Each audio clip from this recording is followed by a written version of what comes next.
Hello everyone, लर्नाक्युलस classes के YouTube channel पर आप सभी का स्वागत है। तो चलिए हम लोग स्टार्ट करते हैं JCERT हिंदी की पाठ्य पुस्तक क्लास 6 की भाषा मंजरी। इसके पाठ 14 बसंती हवा को हम लोग देखेंगे। इसके प्रश्नोत्तर पृष्ठ संख्या 98 में दी हुई है। पहले एक एक करके सारे प्रश्नों को हम लोग देखेंगे, ठीक है। उसके बाद उत्तर के साथ उसको डिस्कस करेंगे, ठीक है। तो चलिए स्टार्ट करते हैं। पहला प्रश्न है, बसंती हवा ने स्वयं को मस्तमौला क्यों बताया है। दूसरा प्रश्न है, महुआ, आम, अलसी और सरसों के साथ बसंती हवा ने क्या क्या किया। तीसरा प्रश्न है, आशय स्पष्ट कीजिए। नंबर क, खड़ी देख अलसी लिए शीश कलसी। नंबर ख, बसंती हवा में हंसी सृष्टि सारी। नंबर ग, चढ़ी पेड़ महुआ थपाथप मचाया। चौथा प्रश्न है, कविता पढ़कर आपके मन में जो चित्र उभरता है उस चित्र को कागज पर उकेरिए। इसका पांचवा प्रश्न है, इस कविता के आधार पर बताइए कि बसंती हवा ने किसे झुमा दिया है। छठा प्रश्न है, कविता में बसंती हवा एक जगह हार मान लेती है, आप उन पंक्तियों को खोज कर लिखिए। तो इस तरह 6 के 6 प्रश्नों का उत्तर हम लोग उसके उत्तर के साथ देखेंगे। चलिए स्टार्ट करते हैं। पहला प्रश्न है, बसंती हवा ने स्वयं को मस्तमौला क्यों बताया है। इसका उत्तर है, बसंती हवा जिधर चाहती है उधर घूमती है, इसलिए बसंती हवा ने स्वयं को मस्तमौला बताया है। मस्तमौला व्यक्ति की तरह ही बसंती हवा निडर और बेफिक्री से जीती है। हम लोग जानते हैं बसंती हवा जो होती है वो क्या हवा जो होती है वो जिधर अपना जाना चाहती है उधर रास्ता बनाती है, ठीक है।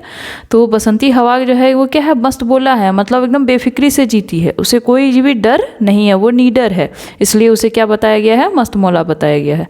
तो चलिए दूसरा प्रश्न देखते हैं। दूसरा प्रश्न है, महुआ, आम, अलसी और सरसों के साथ बसंती हवा ने क्या क्या किया। इसका उत्तर है, बसंती हवा जब महुआ के पेड़ पर चढ़ी तो महुआ के फल टप टप गिरने लगे। आम के पेड़ों को झकझोरा जहाँ कोयल कू कू कर गाती है। खेतों में खड़ी अलसी तीसी के दाने नहीं गिरे, जबकि बसंती हवा ने उसे बहुत झकझोरा, यह उसकी हार थी, इसलिए उसने सरसों को नहीं छुआ।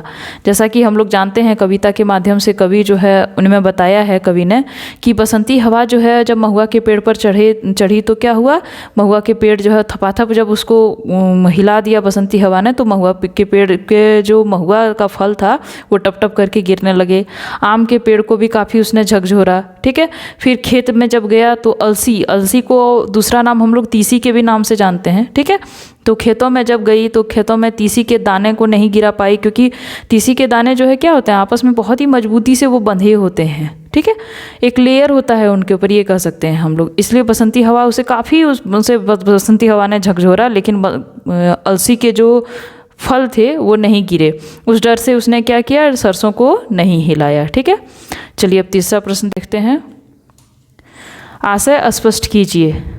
इस प्रश्न में जो है वो जो कविता की लाइन दी हुई है उसका क्या करना है, हम लोगों को आशय स्पष्ट करना है, ठीक है। तो पहली कविता की लाइन है, खड़ी देख अलसी लिए शीश कलसी।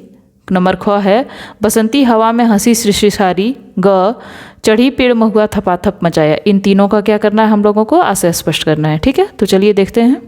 इसका उत्तर है, खड़ी देख अलसी लिए शीश कलसी। आशय, प्रस्तुत पंक्ति का आशय यह है कि खेतों में खड़ी अलसी के पौधे को देखकर बसंती हवा उसे काफ़ी झकझोरा, परंतु उसे गिराने में असमर्थ रही। दूसरा, बसंती हवा में हंसी सृष्टि सारी। आशय, प्रस्तुत पंक्ति का आशय यह है कि बसंती हवा सभी को छूते गुजरते निकलती है, उसके शरारतीपन को देख सारी सृष्टि हंसने लगती है। तीसरा, चढ़ी पेड़ महुआ थपाथप मचाया। आशय, प्रस्तुत पंक्ति का आशय यह है कि बसंती हवा जब महुआ के पेड़ों पर चढ़ी तो महुआ के फल टप टप गिरने लगे। तो इसमें जो है पहला जो था आपका, खड़ी देख अलसी लिए शीश कलसी, इस कविता में कवि का आशय यह है कि इस पंक्ति में कवि का आशय यह है कि जो है जब उन्होंने कलसी को देखा, कलसी के फल जो हैं वो ऊपर में वो खिले हुए हैं, तो उस फल को क्या किया, काफ़ी उसने झकझोरा, बसंती हवा ने उसे नहीं गिरा पाया। दूसरा है, बसंती हवा में हंसी सृष्टि सारी। बसंती हवा इतनी शरारतीपन है, इतना उसका अधिक शरारतीपन बढ़ता जा रहा था कि उसके शरारतीपन को देख करके क्या हुआ, सारी पृथ्वी सब कुछ जो है वो हंसने लगी, ठीक है। फिर है, चढ़ी पेड़ महुआ थपाथप मचाए। इस पंक्ति का आशय यह है कि महुआ के पेड़ के पास जब बसंती हवा जब झकझोरते हुए आई तो महुआ के फल क्या हुए, वो टप टप करके गिरने लगे, ठीक है। अब चलिए अगला प्रश्न देखते हैं, चौथा प्रश्न। इसका चौथा प्रश्न है, कविता पढ़कर आपके मन में जो चित्र उभरता है उस चित्र को कागज़ पर उकेरिए। इसमें आप लोग खुद से जो है क्या करना है, कुछ ना कुछ अपने अनुसार, बसंती हवा मान लीजिए बह रही है, पेड़ गिरते हुए हैं, ठीक है, उस तरह का क्या करना है, खुद से इसको चित्र बनाना है। ठीक है, तो चलिए अगला प्रश्न देखते हैं। इस कविता के आधार पर बताइए कि बसंती हवा ने किन्हें झुमा दिया है। इसका उत्तर है बसंती हवा ने शहर, गांव, बस्ती, नदी, रेत, निर्जन, हरे खेत, पोखर सभी को झुमा दिया है। कविता के पंक्ति के माध्यम से हमें पता चलता है कि बसंती हवा ने किन किन को झुमा दिया है। शहर, गांव, बस्ती, निर्जन, ठीक है, हरे खेत, पोखर सभी को क्या किया है, बसंती हवा झुमाते हुए निकल जाती है। ठीक है, चलिए अगला प्रश्न देखते हैं।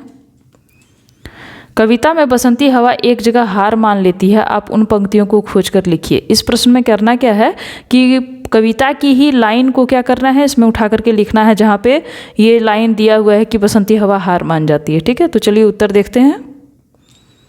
खड़ी देख अलसी, लिए शीश कलसी, मुझे खूब सूझी हिलाया झुलाया, गिरी पर न कलसी, इसी हार को पा, हिलाई न सरसों झुलाई न सरसों। तो देखिए अंतिम जो लाइन है, इसी हार को पा, मतलब जब अलसी के पेड़ को क्या किया, बसंती हवा नहीं हिला पाई तो वो हार मान गई। ठीक है, तो वही जो है इसी लाइन को क्या करना है, कविता के ही लाइन को उठा करके आप लोगों को लिखना है। तो चलिए इस चैप्टर का हम लोगों ने 6 प्रश्न उत्तर कंप्लीट किया। उम्मीद है आप सबको बहुत ही अच्छा लगा होगा। आप ये सारे प्रश्न उत्तर वीडियो को पॉज करके लिख लीजिएगा, जो कि आपके एग्जामिनेशन में बहुत अच्छे से काम में आएगा। ठीक है, तो इसी के साथ यदि वीडियो आपको बहुत ही अच्छा लगा हो तो लाइक, शेयर, सब्सक्राइब जरूर करें। धन्यवाद।